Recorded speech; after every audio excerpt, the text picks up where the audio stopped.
Family? No. Stranger. My family's not that excited to see you.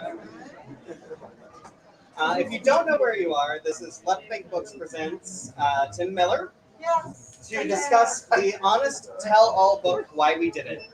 Miller tonight will be in conversation with the host of On Democracy podcast, Fred Wellman. Tonight's event is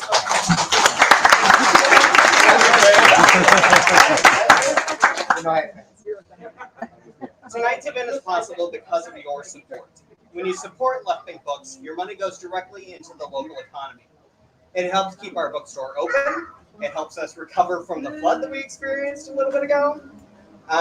It also helps keep your streets paved, your libraries funded, your parks free, and so many other things that make St. Louis a fantastic place to live. So I would like to thank all of you for shopping local and supporting this event. I am Shane Mullen. I'm the event coordinator for Left Bank Books. I help produce our hundreds of author events each year with a fantastic team here in St. Louis. We have a ton of events planned for the fall, so check out our event calendar to find out about really incredible events. And now, about tonight's book. I will be brief, so you can hear the incredible presentation conversation. But James Carville says, "From any dark experience springs something hopeful and good. In the Trump years, that bright side has been Tim and his compatriots who took up arms to fight the MAGA scourge. Before this book, I understood why the crazies and kooks went along with Trump, but now I fully grasp why smart, supposedly normal Republicans did too. Tim's observations are clear-eyed, wide, brutally honest, and darkly hilarious. Everyone should read this book, especially fellow Democrats who want to better understand our political foes. Why We Did It is a vital, darkly satirical warning that all the narcissistic justifications that got us to this place still thrive within the Republican Party, which means that they will continue to make the same mistakes and political calculations that got us here, with disastrous consequences for the nation." And now, about our speakers. It's an uplifting intro. Wow. It's just such an optimistic Tim Miller is an MSNBC analyst and writer-at-large at the Bulwark. He was the communications director for Jeb Bush's 2016 presidential campaign and the spokesman for the Republican National Committee during Mitt Romney's 2012 presidential campaign. Unlike any other person who's ever spoken at Left Bank Books.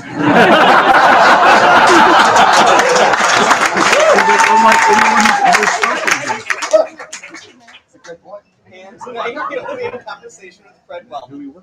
Fred is the former executive director of the Lincoln Project.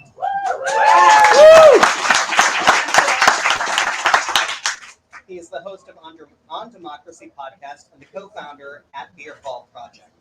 He is a West Point and Harvard graduate and served in the Army as an aviator and public affairs officer for 22 years. And now, without further ado, another giant round of applause for our fantastic.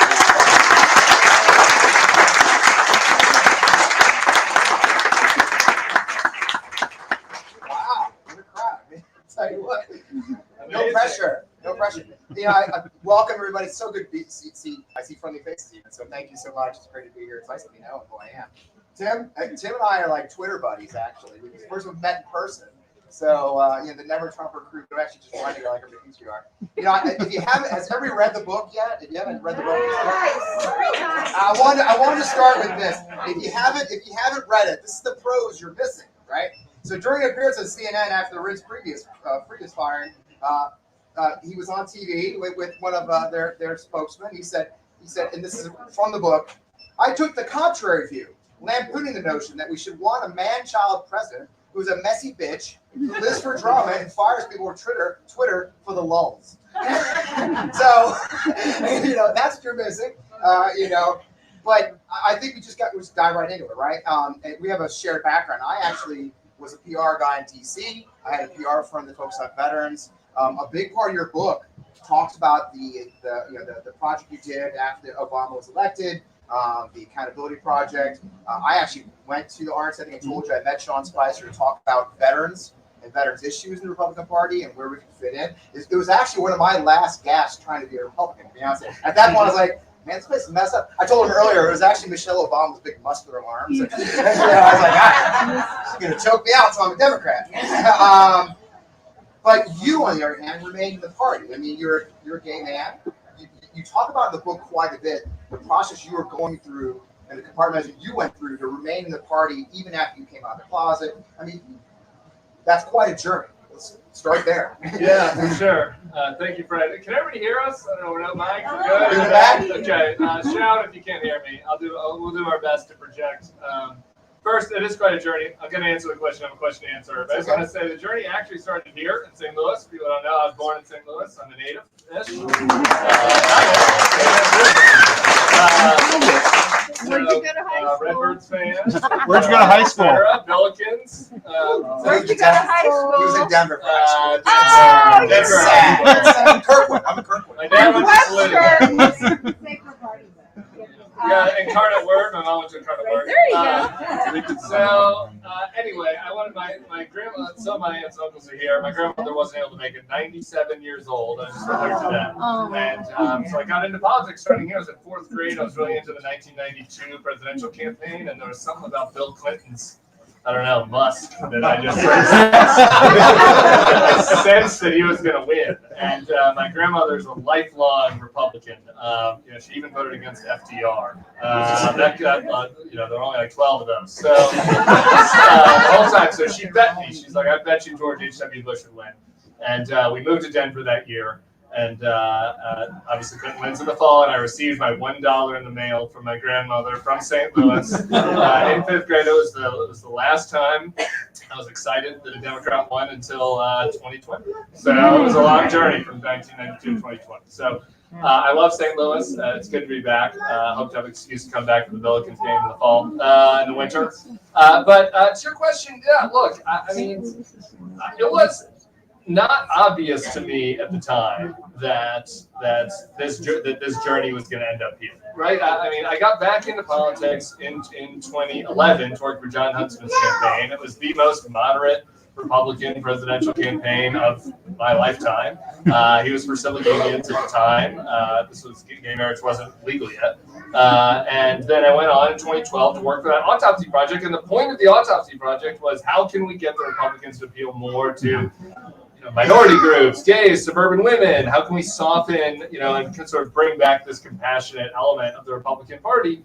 And so I sort of centered this book around that experience, right, and the other people that were part of that with me, because I think that's the interesting question, right? Like, there have been plenty of books written about the extremes, on the extremists, and all the crazy Trump stuff, and plenty been written about all the far right, and that's an important topic.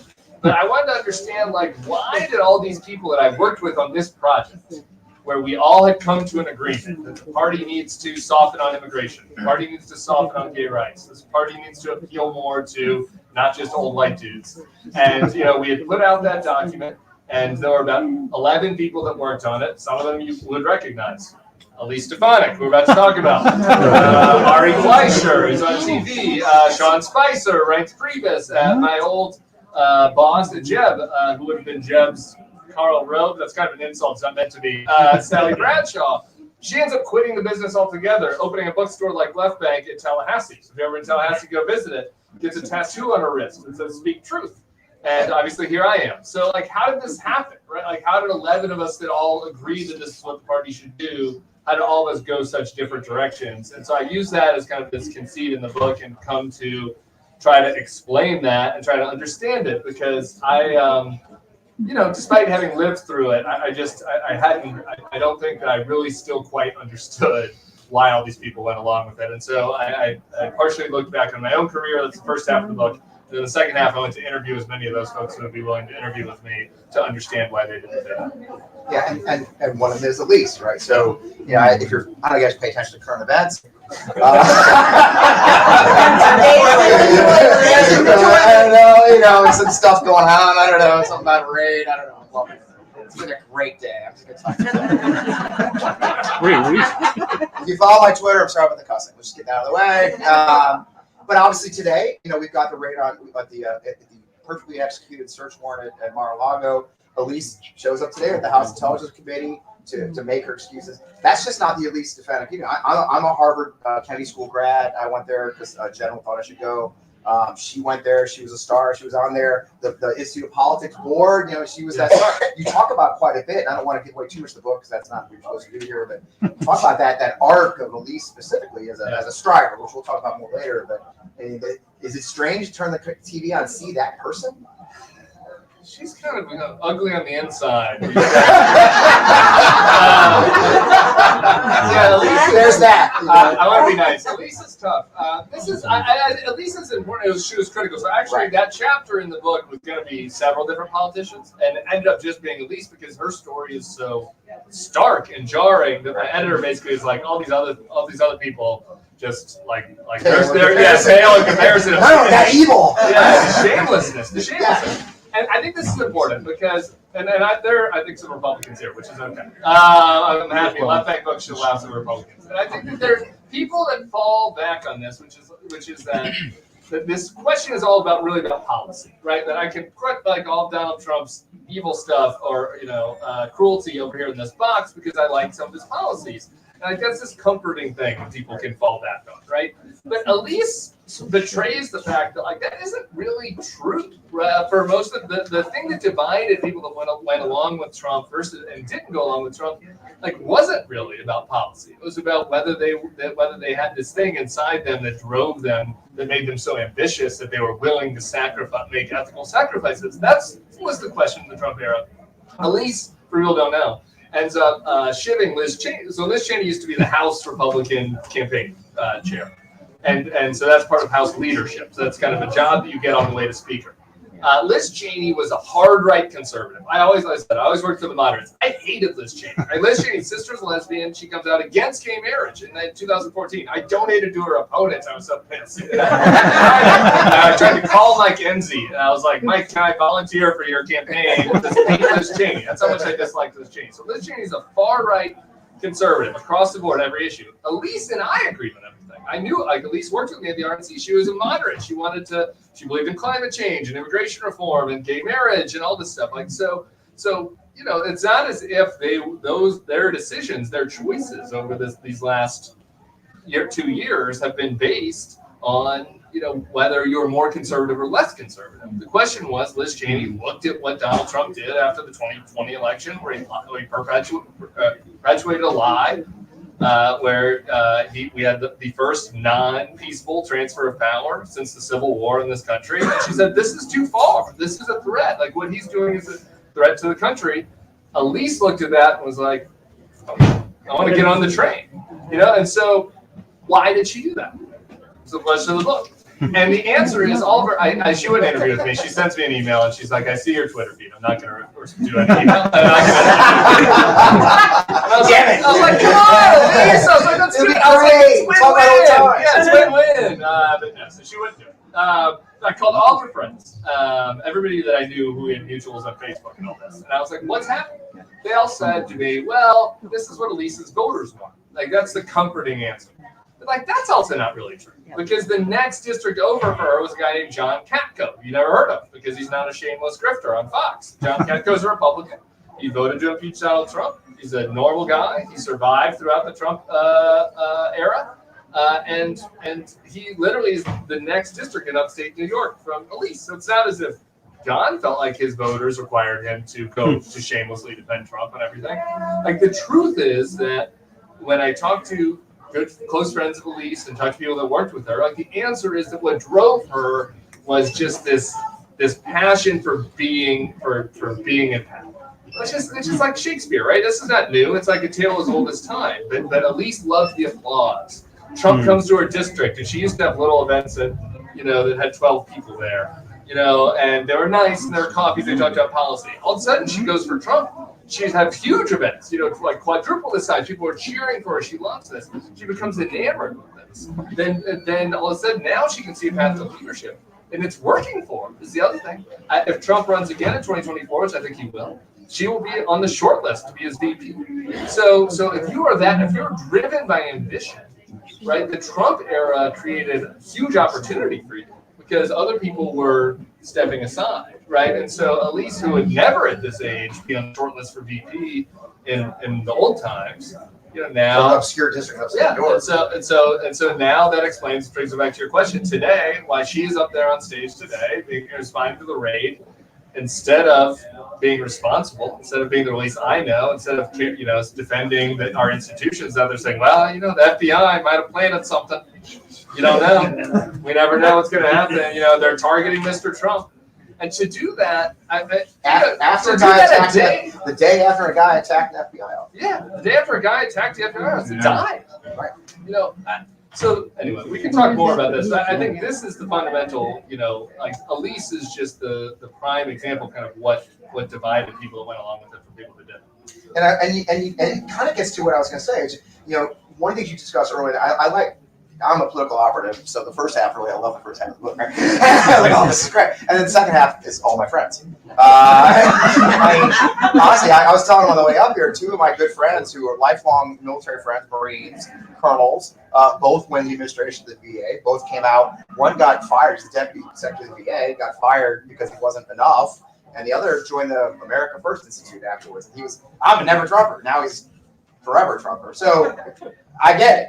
But you talk about among professionals, about the political professional, and I think it gets us to here, and it gets us to Elise, is that this is a game, right? That politics for us professionals, for the operatives, for even a large part of the media is a game. It feels like that's a through line to the book in a lot of ways, right? It's Trump is just one more piece, but the ultimate game, because he's an actual game show host in a lot of ways, right? In a lot of ways. I mean, talk a little bit about that for people, especially people who don't know our world, the operative world of being in the game, and what that drug means, and how that drug leads to people like Elise, for example. Yeah, so part of this again was looking at people like Elise. Part of it was looking back and so how did we get here? Right? Like, how do we get to this place? And plenty of people have written good books about.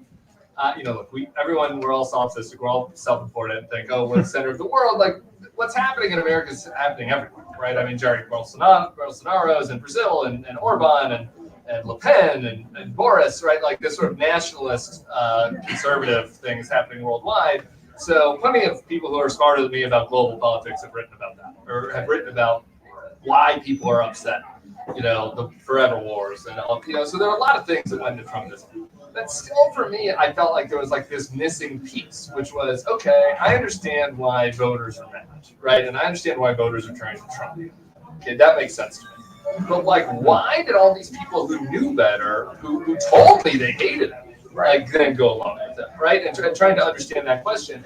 And I just had to look back at the period that led up to him and think, I feel like the culture we created sort of paved the way for him, right? And so if we there was always, politics has always been a game, right? Like, there's always been competition in politics. It's not like there was any golden time when there wasn't. But in our era, like from the 90s and 2000s, because of the media, and I think because of the kind of the nature of the low stakes of politics of the 90s, like Dole and Clinton, people kind of put on the jersey and picked a team and enjoyed the fun of it. Right? Like, we enjoyed the competition, winning and losing, like sports scores, and people who were drawn to politics, you notice that they were also the people that are drawn to gambling and sports and into that sort of stuff. Like, they were in it for the rush. And so you start to think, okay, well, should we then have been that surprised that a game show host should have been able to run roughshod over us, like a bunch of dorks, who are trying to play this game? And I think that what I go through over a lot in the book is that a lot of we were making a lot of these sacrifices beforehand. Like we were doing a lot of this stuff where we cared more about how much money can we raise, how can we win, how can we improve our polls, how can we nail the other guy, how can we win a news cycle. And so then when Trump comes along, and I start to look at him and say, this guy, this is crazy. Like, I can't go on with this. You start to think, oh, well, it makes sense. All these other people who went along with him have been playing this game and making these same sacrifices forever. Right? Like, they don't believe any of this stuff. There's this nihilism that has perpetuated it. And so I really tried to give a very inside look at that, and that was just honest about it, right? And about how, in a lot of ways, it's the inverse. It ended up being, I look back with regret, it's the inverse of how it should be. You know, if you're in a meeting, you know this, you're at the Lincoln, you're at the Lincoln Project, this probably happened a few times. You're in a meeting and you're like, so we're going to do this ad, and it's maybe not quite true, you know, or it might inflame people a little bit too much. And you're the person that raises your hand in that meeting and says, I don't think we should do this, right? It might inflame a crazy person, you know, it's not quite honest. People look at you and you're like, you're the asshole. Like, you're the asshole. I am the former director. Yeah. So that is an indictment on everybody. That's an indictment on the whole culture. So, you know, anyway, the last point on this is one of my people who's not on the record in the book is a friend of mine who stayed at the RNC. And he stayed at the RNC through Trump because he had a relationship with Ronna McDaniel. I know, bad life choice, which I kept telling you. Eventually he bailed, so now you can Google if you want, because about 1 month before the election, he did the right thing and said he's voting for Joe Biden. And quit the RNC. But I asked him, I was like, what was it like? And he said, you know, when Trump first comes in, you know, he does a crazy thing, and then the RNC has to defend him, and I'm on the email chain or on the conference call, and I'm saying, I don't know, we don't have to defend, like, we shouldn't defend him on this one. He's lying, right? Or this is exaggerating. He's like, okay, this guy's a communications guy, let's listen to him. And the second time that happens, people are like, I guess. You know, then the third time that happens, he gets a call from Jared Kushner at the White House. He's like, do we have a problem? You know, do we have a problem here? And it's like, and so he said, I stopped objecting. Out of profile and courage, right? But real. He's like, this is my job. What else am I going to do? And you put your hand up in the air. And so that was obviously very stark, since that's happening with Trump. But that same world was happening leading up to it. Right. It's funny, that pops up a lot in the book, I think, the idea that, well, I got to pay the bills. You know, I mean, we all do. I mean, I got to pay. I'm lucky. I've got a girlfriend who's really well off. I'm a sugar baby. But and I think on the reverse side of that, while we're talking about it, you know, we had the book offers, but the media side. And I read this because I was reading the book. Does anyone watch Dope Sick? Did you guys watch Dope Sick? So good. So good. So good. And they shot it in Richmond, Virginia, where I used to live. So I saw a lot of them shooting. And so my girlfriend was like, oh, I've been there. Anyway, back to the topic. But one of the things that caught me in the book, and I don't know if I've asked you this before, but in Dope Sick, there's that thing in Dope Sick where they talk about personalizing the dose. Do you remember that bit? And the idea, if you don't know, Pfizer got the idea that they could sell more oxy if they let doctors personalize the dose. And so some people were getting so used to it, they were doing 120 milligrams. Some people were doing 60. And that was like, but that phrase, personalize the dose, sounded a lot like centering the comments. And so if you read the book, right? And so it talks a little about how Breitbart and Steve Bannon made a conscious decision, right, to center their media empire. You know, we were as PR professionals, you always say, don't read the comments, right? We always tell our clients, crazy people. Don't read the comments. Whatever you do, don't read the comments. But these guys made a business out of reading the comments, and not just reading them, executing, right? And I think that's the reverse of us as book offers, right? The media environment changed too. Is that accurate? I mean, centering the comments. That's a good parallel. The Sacklers might be the only family in America worse than the Trumps. So yeah, it's a fine line. It's very relevant. It's a fine line. Trump killed a million. Yeah, it's bad. But yeah, look, I think that the difference, so the media environment changes. You have to, like, this is an important element of this. And so I initially, kind of a media dork, so this was initially like 4 chapters, but I didn't bore everybody with it. I narrowed it down to 1 chapter. It was the thing I cut the most out of. I was like, not everybody at me is obsessed with hearing about the internecine wars of the Weekly Standard and Breitbart. But and this was important because if you go back, there's always been partisan media, right? Like Rush was around in the 80s. But if you think about when you think about that, though, people, if it's 1992, and we're talking about that Clinton Bush era, right? You might be listening to Rush, but you're still watching Tom Brokaw on TV, right? And like your media mix is still, and I guess Mimi did order the Washington Times to St. Louis, which I didn't know was something you could do. You could order a conservative paper all the way to St. Louis, but it's pretty hard. Like, you're still getting the Post-Dispatch, you're still getting both. You know, you're hearing everything in this media mix. That changes by 2015, right? You can move into a completely different media ecosystem where you're not even hearing anything. Forget the other side. You're not hearing people who are trying to do it both ways, right? Like, you're just hearing partisan media. So Breitbart and Bannon, who ends up going in, I think take advantage of this the best, right? Because they start saying, okay, we can own these people. Right, like let's look at the commenters. That's what Steve Bannon's phrase said. He called them the hobbits, and then Hillary called them the deplorables. So he started calling them the deplorables. He owned it. He's like the hobbits, the deplorables who go to our site, the crazies. I want to give them what they want. Right? I want to give them the rage juice that they want.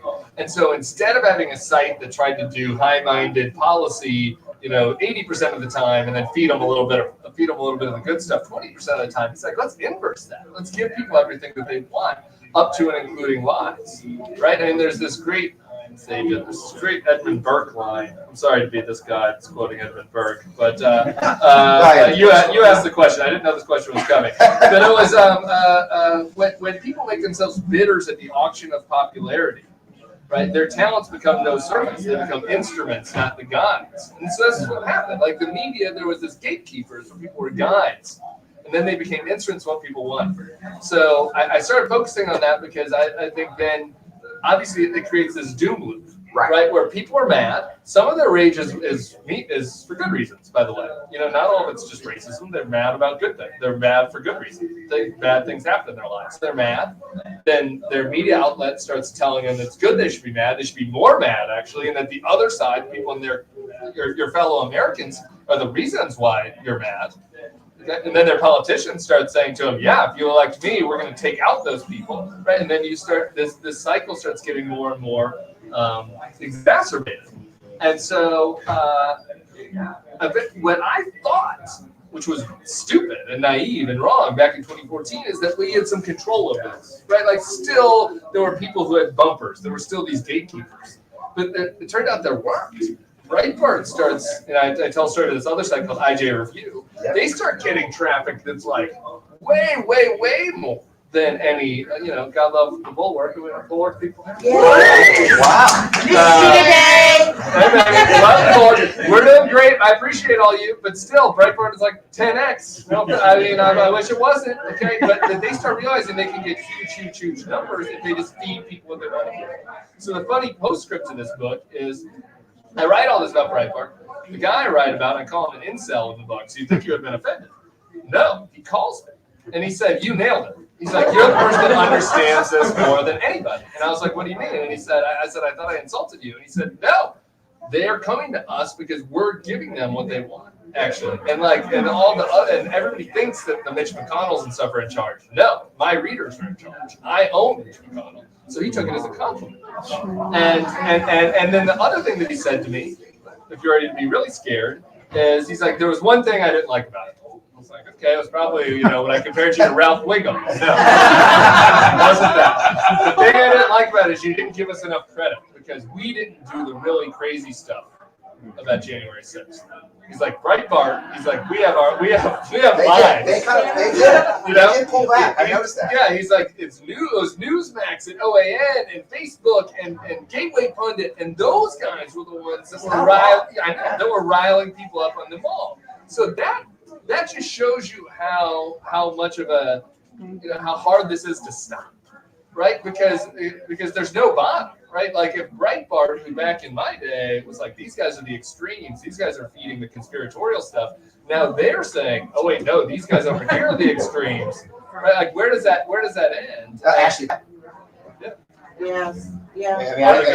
Mr. Schiffer yesterday. Yeah, By the way, a Navy veteran, 5 years in the Navy, submariner, was the guy who got killed yesterday in Cincinnati, a fellow veteran, which has been a part of my life, has been the veteran part of this, which is they're very much deep in the loop and how far from this is the thing, just real quick, one thing on that guy yesterday, because this is the thing that bothers me the most, that makes me the most mad about Elise and them, is like, and it makes me mad about our side a little bit, because I'm a weak man, I'm a sinner still, right? Like you are too, we tweet, and sometimes I tweet things about Trump voters that are a little mean, and I admit it. But like, there's this feeling that the JD Vance, the Elise, that the Trump voters, the ones that they care about these people, right? Like that's the conceit, right? That like you elites look down on us and wag your finger at us, which is a little bit true. But we care about them. We care about these voters. But where is everybody yesterday when a super fan of Donald Trump storms the FBI and gets killed? Where were they on January 6th? This is where the book ends with my friend Caroline. That's what I tried to get to her. I was like, you don't care about these people. Like the people who died because they didn't get a vaccine. You You don't care about them. You don't care about the people who are in jail right now. Their lives are ruined over some lie, over some ridiculous lie because Donald Trump is a baby. He couldn't just admit that he lost like everybody else. And so that, I just think, like, that what happened yesterday just really reveals, like, how empty and soulless, like, their side of this is, and how important it is that we not be weak and be sinners and try to kind of reach those folks and make them realize that, like, that there's better path to that. I mean, that's kind of the question of our time. It's something I'm actually addressing with the beer hall project, my new project is. We're not trying to be like Lincoln, those guys. We're trying to say, how do we talk to each other again? I mean, I don't know if you guys noticed or you've noticed it. You know, we used to go to baseball games, just talk about baseball with our neighbors, right? We used to take care of each other in our neighborhoods. We used to have community parties. Like, who's in the burbs? Who has the back deck party all the time, right? I live in the burbs. I'm a burb guy. It's great. I think that's the question of our time, right? You do leave the book. It's almost your last page. I'm looking at the book, but last 10 pages of the book. You haven't read it. Get to work. You do leave us off there. Right? What's next, right? And it is yesterday. I think it is yesterday, right? Yeah. And we need to do this. Anyway, I want to get to questions for people, but that is the key part that where I try to leave it. And they wanted me to do the editor said, can we do one more chapter where you say, right. Okay, so here's the answer. Here's how we reach no, people like Caroline. But there is no answer except trying to reach people like Caroline. Yeah. No, that's it. I mean, I have that experience in my own life. I don't think my sister's here. You here? No, I haven't seen her for a year. Yeah, and because so I actually 2 years, like Joel Lincoln. So we are at a place now where siblings don't talk to each other anymore because of our politics, and that is a very scary place. It does bring me to the it almost like you have a side gig. It brings us that you have a side gig of consoling those who gave into the party, right? I mean, one thing you read the book, right? You guys catch that too? It's like every other chat was like, so this guy called me. I mean, you're not a therapist, but I think we're both fallen Catholics. I'm a St. Jared people from St. Jared. I'm a Kirkwood guy. What do you think is the difference with those you console, those who are trying to justify? There are those who've fallen out. Yeah. What is the difference? I think. What strikes you? We're touching the book as you walk away from it. Now you've read the book. What's the difference with those who have kind of somewhat woken up, if you will, or kind of the haze is fading off between those who are still in, like Caroline Remains or Elise? Do you see a thread there? Yeah, I mean, I'll do the sad part first. The sad part is the thing that I came to realize was just how much our own weaknesses, and again, I wear the hair shirt enough in this book, so my own weaknesses too. I don't want to take on just these people, but how powerful our own rationalizations are. Right, like how powerful they are, and I go over and petty grievances, petty jealousies, anger in other people who they feel like are getting a better deal, like drives a lot of it. Inertia. What else am I going to do with my life? Like, I'm middle aged, I got kids, they're going to college. I get it. Like, I'm a Republican operative. What else am I supposed to do? This sort of team, the sense of this tribalism that we all fall victim to. Like, this is my side. Like this, I can't change sides, right? Like I'm a Republican. Like I know my dog's name's Reagan. Like how can I change sides? I'm stuck. My LinkedIn name is Joe Smith, GOP, right? Like what am I supposed to do? Right? This identity element of it is really tough. So there are people want to make it about bigger stuff than that. But what I found was a lot of times it wasn't. It's about these little things that make it so hard to be able to pull away. And so Alyssa, who is the one uplifting piece of the book, Alyssa Farah. Some people don't think it's uplifting. I do. She's a little louder. Oh yeah, sorry. Thank you, Ellie. I told people to say if I need to be louder, my cousin will do it. Thank you, Ellie. What's our high school? What high school did you go to? Ursuline. You're talking about Alyssa Farah. Yeah, Alyssa Farah. So she bailed. She stays with Trump all the way till like Christmas, maybe Thanksgiving, like it's 6 weeks before January 6th, and said this stuff is crazy. it's going too crazy. I have to quit. And so she quits, and she thinks everybody's going to follow her. She's like, doesn't everybody realize this is crazy? Let's go. And yeah. Okay, let's. She's alone, but she's stuck with it.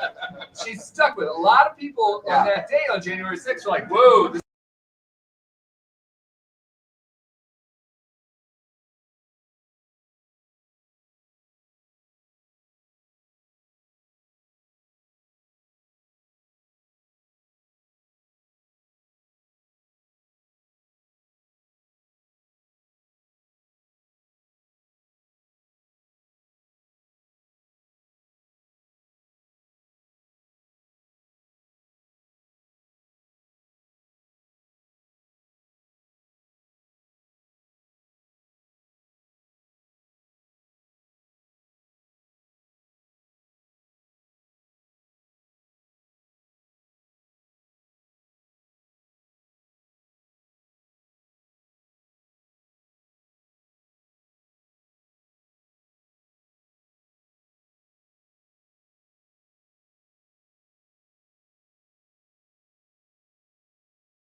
Next question. Who's up? There, right there. Sir. Go ahead, sir.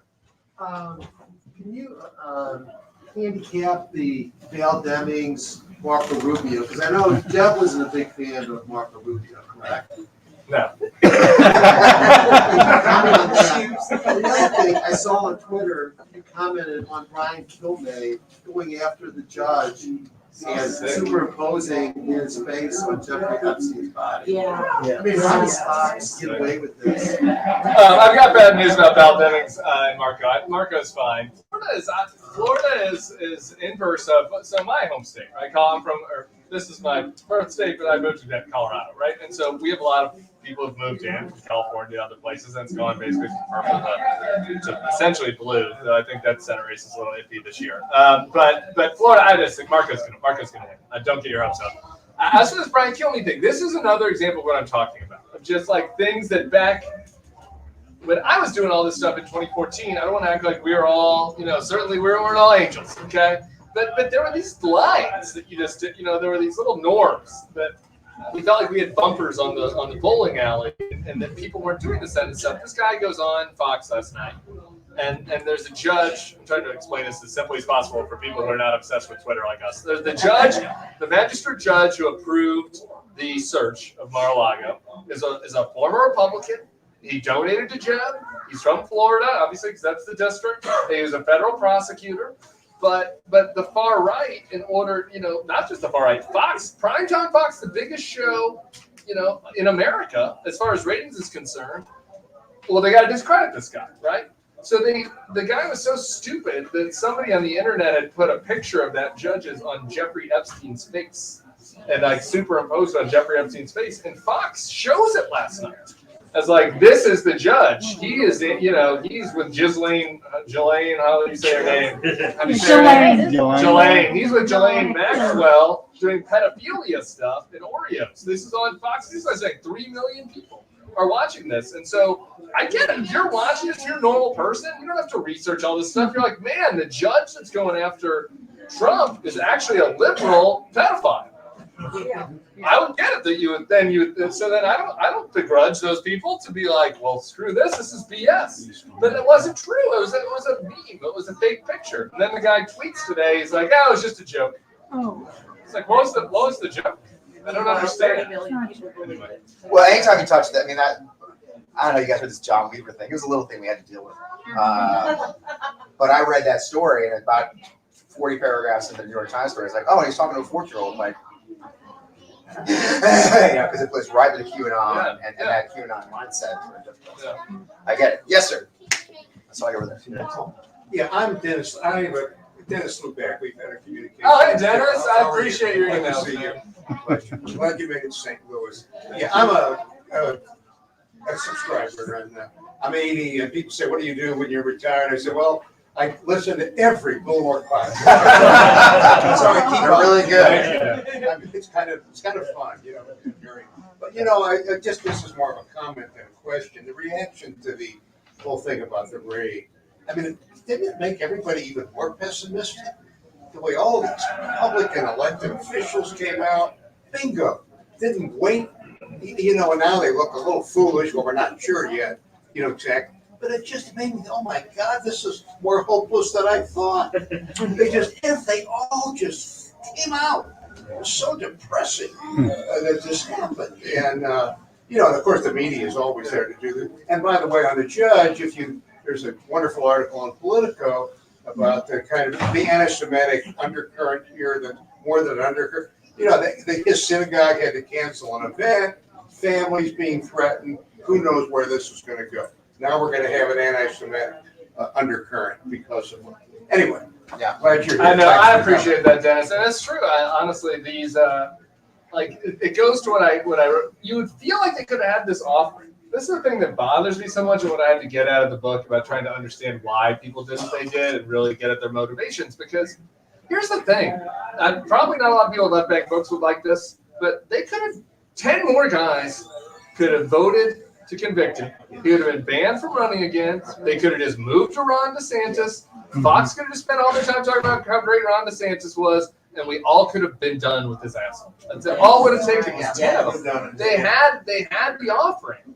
And they have the offer up again right now to just be like, he's under subpoena. Let's all stand together. Let's all move on. But they can't. They can't do it because of short-term political calculation. But also, it's the mental stuff. They don't want to admit that we're right.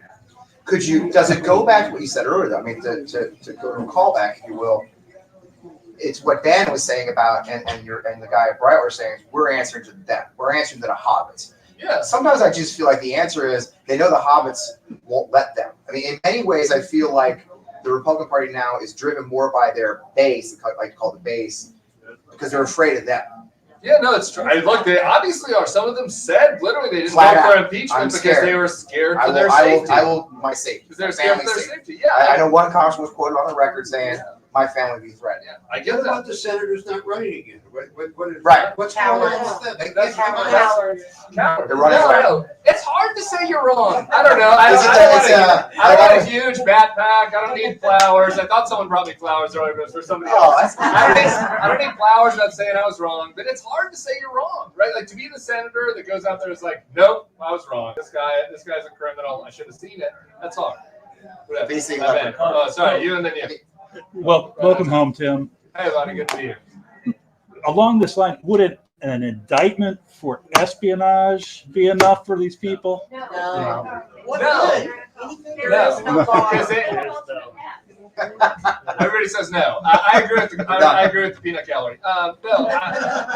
Here's the thing, because for two reasons. One, like Fred said, it's bottom up, right? The vote, like the people who stuck with him after January 6th aren't gonna break with him over some indictment. In some ways, I think it is rallying people to him. So that's number one. The responsibility has to come from the top down, right? And I still do believe Fred is right. They would have to deal with a little bit of pain, right? Because the bottom up people want people to stick with them, so they would have to deal with a little pain. I do think that in the medium term, the pain would go away. Like, because the people that are mad at Joe Biden and that mad at the cultural elites, mad about whatever, mad that things aren't going well in their lives, they'll be mad at something else in a few months. Right? I really do believe that. I do believe they could have moved on. There would have been, a few Japanese on the island, Trumpers who would have stuck with them for good. But most people would have, I think, gladly moved on to DeSantis. But the problem is getting there is short-term pain. It's hearing from people. It's like Lindsey Graham getting shouted down in the airport and people being mad. And so none of them have shown any capacity for short-term pain. And so why would they do it now? And this goes to the election. This goes to the midterm. In the end, they want power. They can't walk away if they lose that base, and then they stay home. Look what happened in Georgia. Look, we won Georgia because Trump said don't vote. I mean, look, everybody wants to tell, we did so. I ran Lincoln Project's Georgia operation for the runoff. And I'd love to say we did amazing things. I'm part of Midas Touch. We had canvassers. But in the end, Trump raised so much stink, a lot of people stayed home. And we got the best senator we could get. But that's the thing. I think especially now with the midterm coming up, they won't walk away. And then there's the media environment. I think we can't ignore that. OAN, Fox, they're telling them what they want to hear. It's a very dangerous circle. Sir.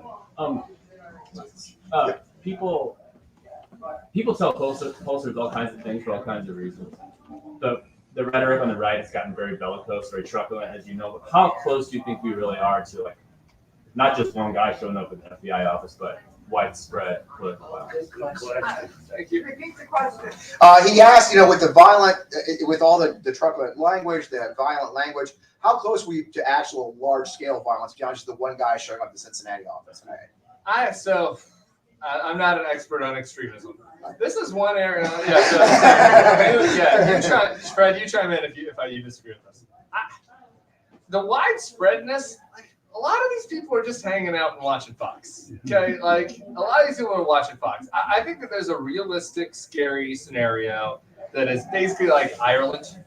Like Ireland had essentially this thing called the Troubles, right? Which was not like a civil war in any meaningful sense, right? But it was people that were, these extremist groups, people that had been radicalized, one-off issues, and the Troubles lasted a long time. So it's not something to minimize the threat of, but I just this notion of who's gonna get Dallas in the Civil War? I don't know, who's gonna I don't understand how the Civil War. I don't understand how the Civil War is going to work. Doesn't work great. Like, Doesn't, the who's fantasy. who's Who's gonna getting go Atlanta in Georgia? Good luck with that, because I've been there. They're gonna be pissed. I mean, Jacksonville is the biggest city in America with a Republican mayor, so I don't know, like, Yeah. who's? So I just But- don't see it. But the one-off radicalization, there was this thread that just scared the crap out of me last night before I went to bed. But you know, if you go on to the social media stuff, and I tweeted one of these, it's like go to TikTok and Snapchat and see these. Like the one-off thing can be bad enough, man. Like the one-off thing can be bad enough, and so I have a pretty high level of concern about that. We got time for one more, and we got to go. And So who's got it? Who's got it? Who's got it? Come had one on! Who's ear the most right. excited? My in the back, man. I heard a question. Oh, in the back. You're That's talking. you. Go ahead. You're talking. We'll You're get the you next. last one. Reading the book, what I was intrigued about was the personal rationalization that the characters, the real people went through. Yeah. So I'm trying to wrap my head around and help me. Do they like Stefanik? Do they know one that they are hurting people? Okay, and are they aware that they're hurting people, and do they have angst over it? Or are they really so mega narcissistic like Trump? There is just, it's just so hard for me to see when people are suffering, how do you not like want to help them? And they're causing the suffering. Yeah, it's hard. I don't answer that. Before I said that, I meant to say this at the top. Thank you for Let's Left Bank for hosting us. Yes. They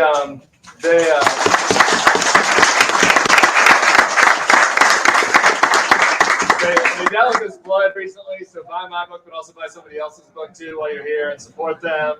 We were downstairs in the basement, and they had this amazing poster from James Baldwin's visit here in 1984 for their 15-year anniversary. It's like, what an amazing store. The epigraph of my book is from James Baldwin.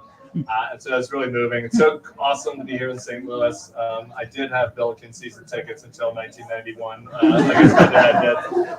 So it is nice to be home. Thank you. To answer that question,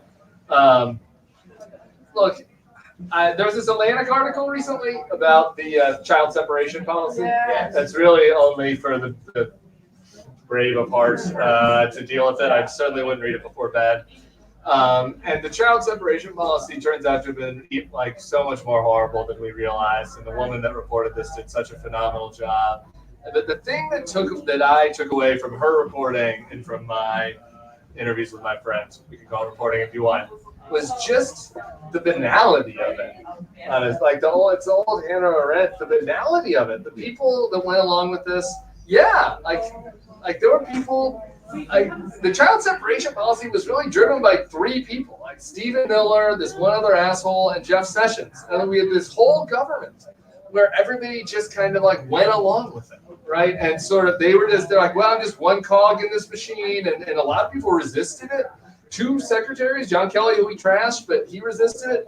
Kirsten Nielsen resisted it. They resisted it for a year and a half.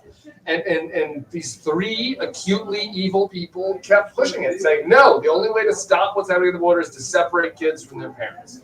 And to make it hard for their parents to find the kids. That was the worst part of it. And all of these people that participated in it, like, just at some level, like, folded, right? And they're like, I'm just an operative. Like, I'm just, what am I supposed to do here? Like, what is me quitting going to help? You know, even the good people, the hero of the story is this guy at HHS who's keeping under wraps the list of where all the kids are, because they didn't even want to keep a spreadsheet. And this one guy's keeping the list, but he keeps it secret for months. Because he's like, if I tell people I have this list, then I'm going to get targeted, and then they're going to whatever delete. I don't know what his hero is. So even the guy that's doing the right thing enabled it, right, for the longest time. So the answer to your question is just like the human minds of like what I just kept finding is the ability to compartmentalize. I don't think all these.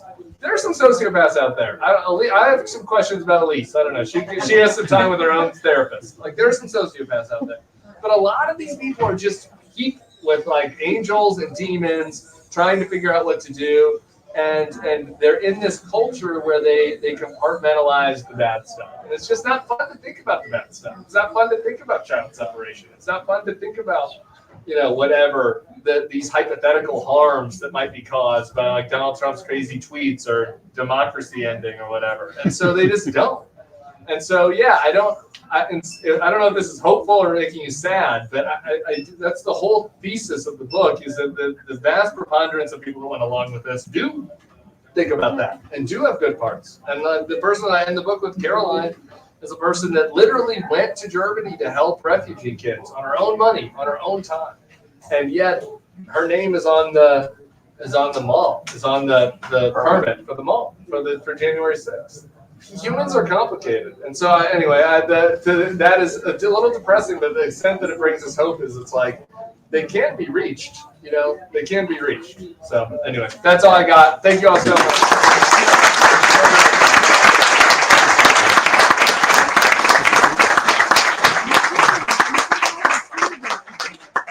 Give us just a moment so we can get Tim to the signing table. If you want to do some shopping, please do that before you join the signing line. And the signing line will get going in just a moment. Thank you all so much for being here.